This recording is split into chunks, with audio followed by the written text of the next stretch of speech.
Fala pessoal, beleza? Bem-vindo ao Inglês por Ideias. No vídeo de hoje, nós vamos aprender a seguinte ideia, como a gente fala isso em inglês. Se não fosse por, eu teria, eu poderia, enfim. Essa segunda estrutura aqui a gente pode colocar qualquer coisa que a gente quiser, né? Então, como você diria isso? Pensou? Anota em um papel aí se precisar para você conferir depois. Então, é a seguinte estrutura. If it hadn't been for. If it hadn't been for. É usado para falar de algo no passado, né? Então, um exemplo concreto aqui para você. If it hadn't been for you, I would have failed, né? Aquela ideia que eu falei que pode variar aqui, né?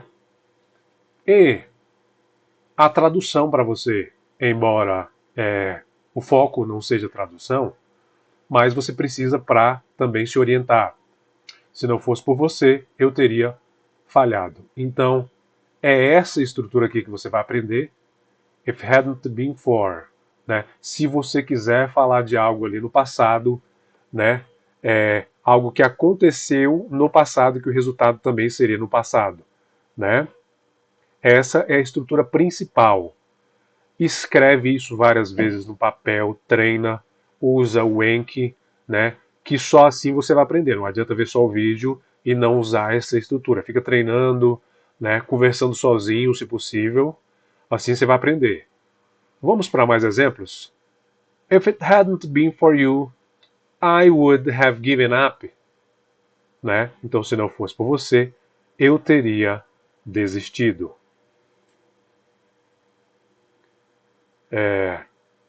Vamos para mais exemplos.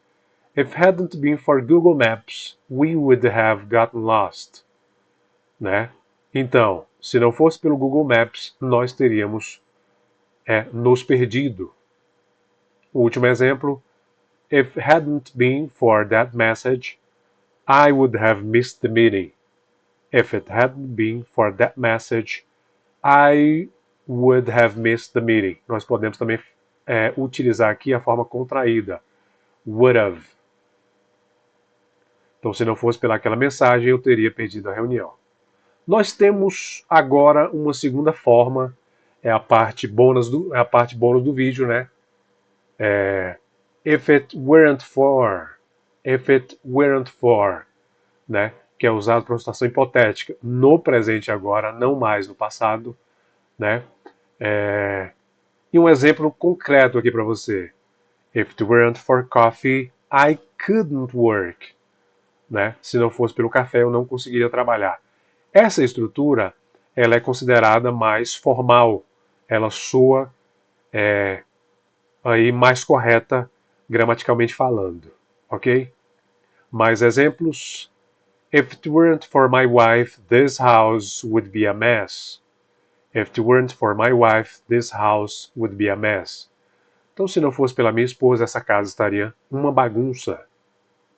E nós temos, para fechar o vídeo, uma terceira estrutura, que é uma estrutura mais coloquial, muito utilizada na fala, né? É a mesma ideia do anterior, né?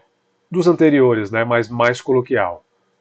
If it wasn't for my wife, I'd be lost.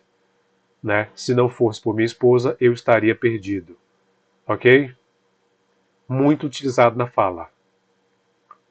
Mais exemplos. If it wasn't for my phone, I'd never wake up on time. Se não fosse pelo meu celular, eu nunca acordaria na hora.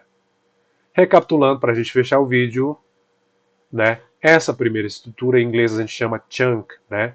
Você tem que aprender isso aqui, para você não ficar traduzindo, né, na sua cabeça. Aí você vai travar.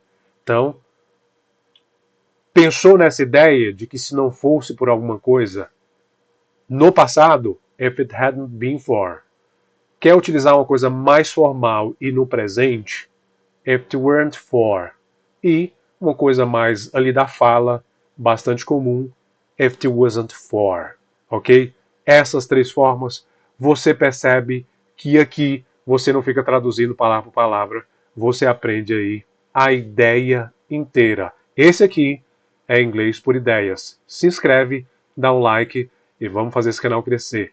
Um abraço, pessoal!